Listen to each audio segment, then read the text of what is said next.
Bloomberg Audio Studios. Podcasts, radio, news. In 2006, a new genetic testing startup came onto the scene. 23andMe was founded about 2 decades ago on a really tantalizing idea. That's Bloomberg biotech reporter Gerry Smith. You could spit into a tube and learn a lot of things about your family history and whether you have any health risks. That tantalizing idea quickly turned into a lucrative business. It went public in 2021, valued at $3.5 billion. There's hundreds and hundreds of biotech companies out there, so to have a $3.5 billion valuation shows that you have a lot of support from Wall Street. But the company hasn't turned a profit since its IPO. And finally, on March 23rd, 23andMe filed for bankruptcy. So I called up another Bloomberg reporter, Jonathan Randles, who covers bankruptcy and corporate restructuring. Have you used 23andMe? I have not, but my mom has. That was a revelation in the last day or so. How did you react when she told you that? I asked her questions about if she had read the terms of service and whether she was aware that her genetic data like this could be sold. And of course, the answer was no, of course, I didn't read the terms of service. That's ridiculous. As 23andMe starts bankruptcy proceedings, more and more customers are starting to come to the same realization, because their genetic data is likely the company's most valuable asset. And now that asset is for sale. The big question on everyone's minds right now seems to be, what is going to happen to all that data? All indications are that it will sell to somebody. We don't know exactly who. So it will be pretty fascinating to see how much someone is willing to pay for the genetic information of 15 million people.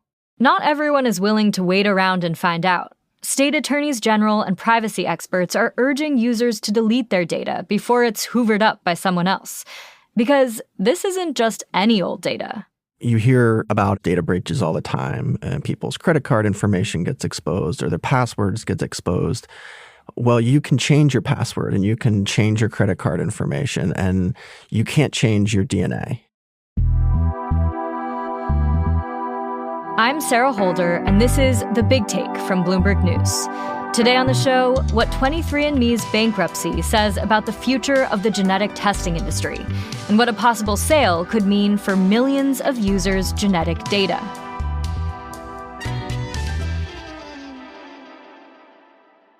When 23andMe first launched, it promised to democratize genetic testing.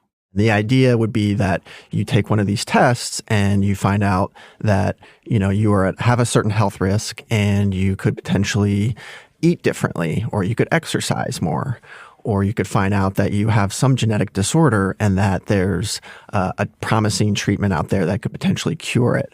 You could reconnect with a long-lost relative, or maybe find out something about your ancestors and where they came from. Bloomberg biotech reporter Gerry Smith says right away, a lot of people were excited about the company's potential. The company started to take off. Famously, Oprah, she put 23andMe test kits on her list of annual favorite things. You get a 23andMe test kit. Exactly. You get a 23andMe. And she said that, it's the ultimate selfie. The ultimate selfie. A look inside yourself. And so the company's starting to gain some traction, but at the same time, it's running into some challenges. Doctors are not really embracing these test kits. And, for the average person, it's not entirely clear how valuable these tests are. Sure, it was nice to know more about your genetics, but it was hard to actually use that information in a healthcare setting. Doctors didn't always know what to do with the 23andMe results patients were bringing in. And knowing what % Greek you are was more of a fun fact than a game changer. And then came legal trouble. 2 years ago, they had a pretty large data breach where, millions of the customers had their DNA exposed, and the company had to end up paying millions of dollars to settle a lawsuit over that. And then last year, the sales are declining, and the company is trying to evolve and pivot.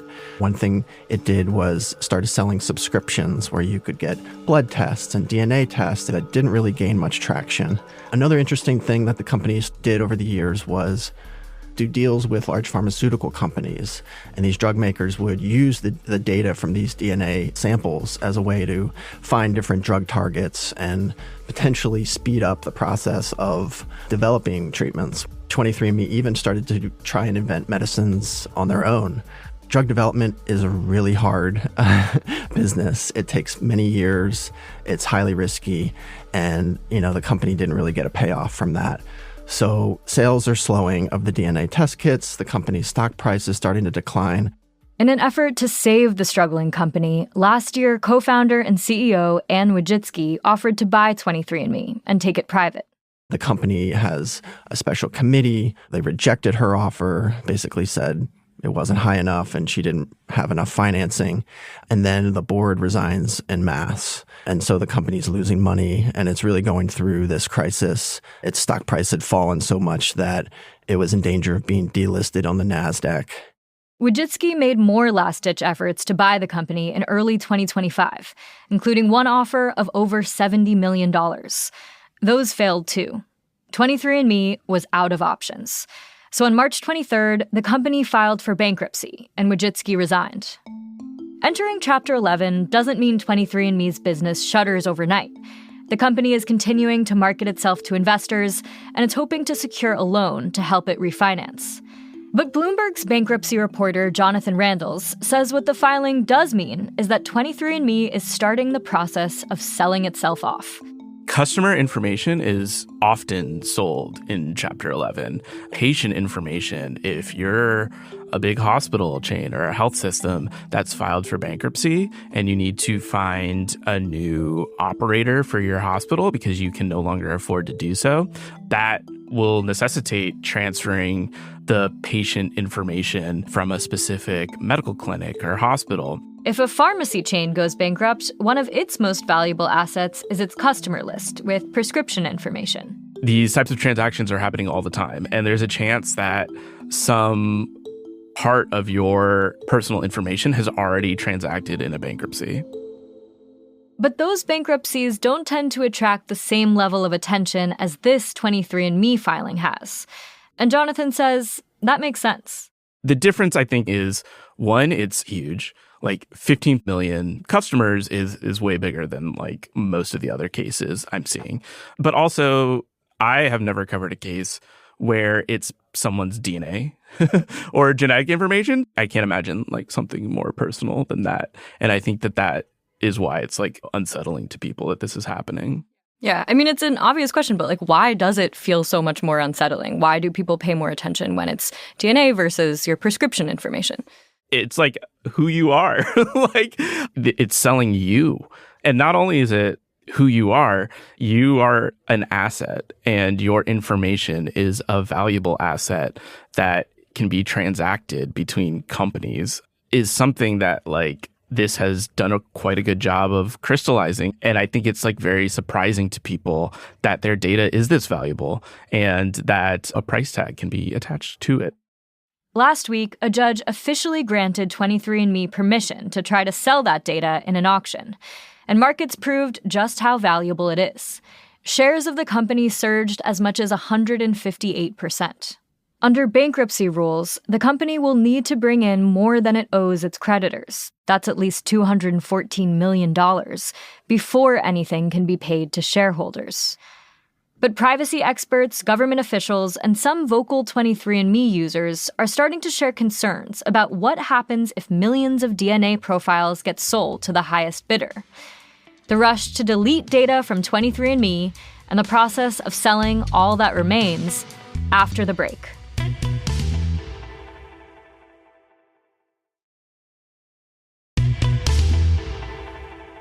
After the genetic testing company 23andMe filed for bankruptcy, TikTok and Instagram were flooded with video after video sharing one urgent message. Listen, your DNA could literally be sold to the highest bidder unless you take action now. You need to delete your data right now. Come with me to delete my data off of 23andMe. It's not just a social media phenomenon, though. The state attorneys general for New York, California, and Connecticut have issued consumer alerts, reminding people that they can delete their 23andMe data immediately. So I asked Bloomberg's bankruptcy reporter, Jonathan Randles, why all the urgency? Just based upon the conversations I've had with people who are doing this and are 23andMe customers, there's a lot of concern that despite the fact that the company and its lawyers are saying all the right things, they just don't know who's going to buy it. And they don't know what the motivations are. The purchaser could be someone that you don't want to buy it, and you don't really have that control. The thing you do control is you can delete your information now. And the company has said that their web traffic, after the company filed bankruptcy, their servers were overloaded with people who were coming to their site to delete the information. Jonathan says there are some rules around how a company could use the genetic information it buys from 23andMe. I learned in my reporting that a company cannot use your genetic information for employment-related decisions or for healthcare-related decisions. So an insurance company can't take your genetic information, find some sort of troublesome sequence in your genetic code and then jack up your premiums or, just make your insurance more expensive. You're not allowed to do that. But that doesn't apply to life insurance or disability insurance or all the other types of insurance that you might need. A life insurance company could be one hypothetical buyer that could raise concerns. Another could be advertisers who could use your genetic data to target their ads, showing people with celiac more gluten-free products, for example. But Jonathan says the important thing about Chapter 11 is that any data sale will come with an extra degree of oversight. There almost certainly will be what's called a privacy ombudsman. That is a safeguard that Congress put into the bankruptcy code in 2005. All that means is a lawyer who's not affiliated with 23andMe and has no other interest but to protect people's private information. The Justice Department, they're involved in every Chapter 11. They have a monitor called the U.S. Trustee. But the U.S. Trustee, in their first court hearing, made it very clear that their primary focus is on the customer information and their concerns about privacy and the concerns about the company selling it. In the case of genetic information, there's way more oversight in Chapter 11 than out of Chapter 11. So it gives some leverage to especially the state and federal authorities who are going to be looking at this to really have a say in, what the buyer is allowed to do and what the terms of the sale finally are. So a company selling your data during a bankruptcy actually is a much more transparent process, perhaps, than a company selling your data at any other time. As far as genetic information, yeah, for sure. In a bankruptcy court filing, 23andMe said that any potential buyers will have to state in writing that they'd comply with the company's privacy practices. 23andMe has put out a number of communications through press release in court. I've seen a letter that's addressed to customers to really ease concerns about the data. They've said that the Chapter 11 doesn't change at all the way in which they manage your data. It doesn't change the way that they operate. Everything is the status quo. Though we don't yet know who the bidders are going to be, Bloomberg biotech reporter Gerry Smith says it's helpful to look at precedent. Last year, a genetic testing company went into bankruptcy and sold itself to LabCorp. People have heard of that company anytime you've had any sort of blood work done, but they are using it to potentially create, new treatments and for healthcare purposes. So there's a lot of different scenarios where this DNA data could be valuable to different parties. But yeah, there is a possibility that one of the original intentions of 23andMe, which is to use that DNA data to help people live healthier lives and invent medicines, that could end up happening. The thing is, when many people signed up for 23andMe, they were thinking about finding a long-lost sibling or better understanding their heritage. They weren't thinking about who else their data might be valuable to. But Jonathan says the company has always acknowledged such a sale was possible. 23andMe says in their court papers, and their lawyer told the judge, that their terms do permit the company in the event of a bankruptcy or through some sort of merger and acquisition or sale, it does allow them to transfer your data.